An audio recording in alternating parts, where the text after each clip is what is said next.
Hey guys, welcome to my channel. I'm Lisa, and in this video we're going to talk about how I've completed this commission piece of Mikey. If you like this video, remember to like and subscribe, and in the comments below I'll put the name of the paper and pencils that I've used to create this one. If you'd like to see more of my work, you can check me out on Etsy, and I'm also on Insta. So let's get started. So as always with portraits like this, I always like to start with the eye. I do usually start on the left hand side. I'm not sure why I started on the right on this one. I must have just been filling the eye a bit more, but as you can see, once I go over to the left hand side, then I do have to lean on the work the whole time. So it's just a matter of being careful that you don't smudge anything.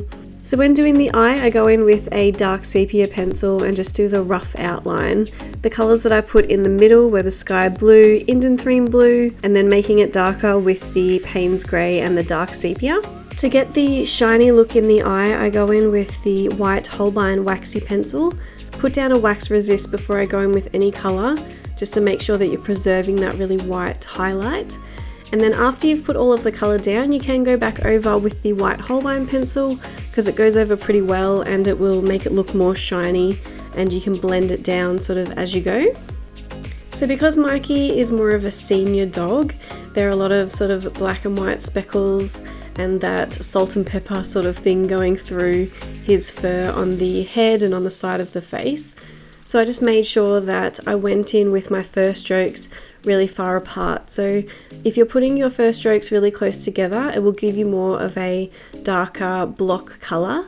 Whereas if you want to ensure that there's white furs in between all of the brown and black furs, you just make sure that they're further apart.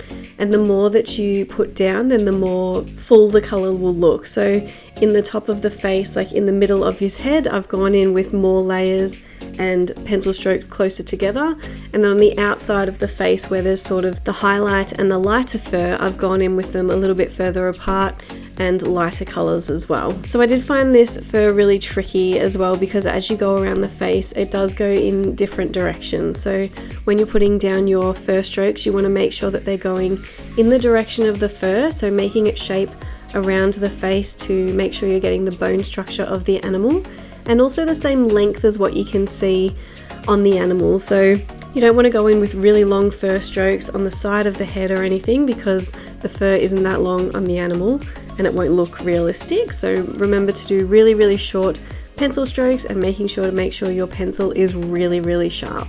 So when it came to the nose, I did the same procedure as I did for the eye. So you go in with a dark sepia pencil, put in the outline of the nose that you want, and then go in with the white Holbein pencil, put in all of the white highlight sections that you can see, and then start to build in the colour. So for the colours in the nose, I use indanthrene blue, sky blue, and then the darker colours like the Payne's grey and the dark sepia. Also use some of the violet as well, just to give it a darker shadow. I also used some of the oranger tones that I used in the fur in the nose as well, just to make it a cohesive piece.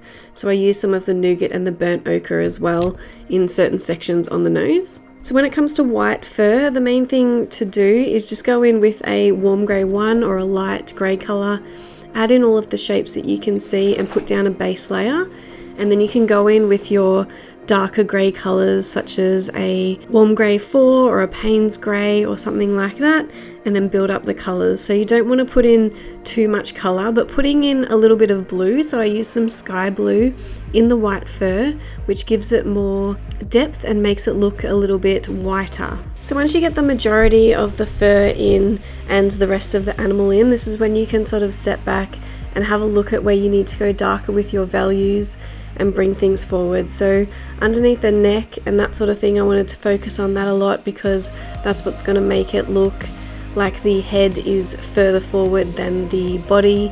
And you don't want to add too much detail and effort into the body, because you don't want to have that as the focus point of the piece. You want the main focus point to be where you're looking straight at the piece, in the face or the eyes of the animal. So this is the final result. I really hope that you liked this video. Remember to like and subscribe and leave a comment of what you liked in the comments below. I'll see you in the next video. Keep drawing, guys. Bye.